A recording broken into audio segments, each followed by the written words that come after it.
Magandang araw sa lahat, ako si JR Palin.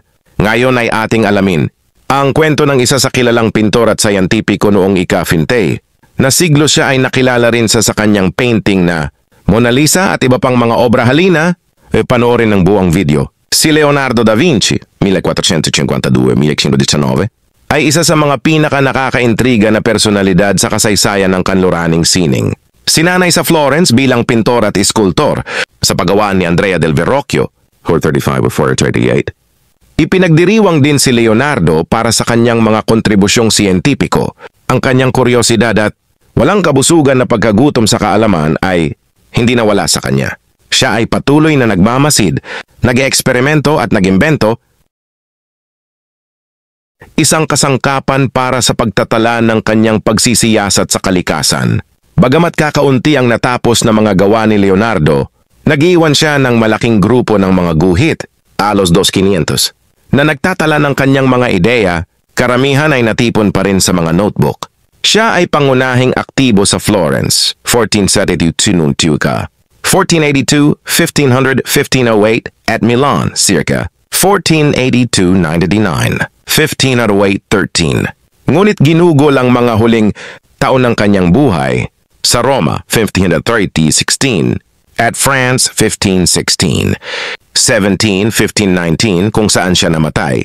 Ang kanyang henyo bilang isang artista at imbentor ay patuloy na nagbibigay inspirasyon sa mga artista at siyentipiko ilang siglo pagkatapos ng kanyang kamatayan. Mga guhit sa labas ng Italia, ang gawain ni Leonardo ay madaling pag-aralan sa mga guhit. Itinala niya ang kanyang patuloy na daloy ng mga ideya para sa mga pagpipinta sa papel. Sa kanyang Studies for the Nativity, 1742-1, pinag-aralan niya ang iba't ibang pose at kilos ng ina at ng kanyang sanggol.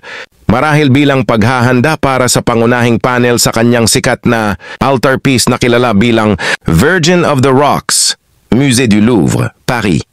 Katulad nito, sa isang sheet ng mga disenyo para sa isang setting ng entablado, YFT 142-2, na inihanda para sa isang pagtatanghal ng isang mask o musikal na komedya.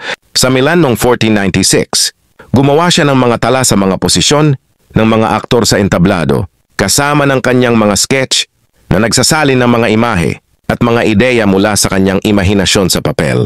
Iginuhit din ni Leonardo ang kanyang naobserbahan mula sa mundo sa kanyang paligid, kabilang ang anatomy ng tao, buhay ng hayop at halaman, galaw ng tubig at paglipad ng mga ibon. Inimbestigahan din niya ang mga mekanismo ng mga makina na ginamit sa kanyang panahon na nag-imbento ng maraming kagamitan tulad ng isang modernong inhinyero. Hanggang dito na lang mga idol.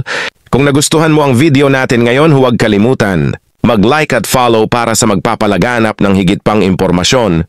Maraming salamat sa panunood, hanggang sa muli.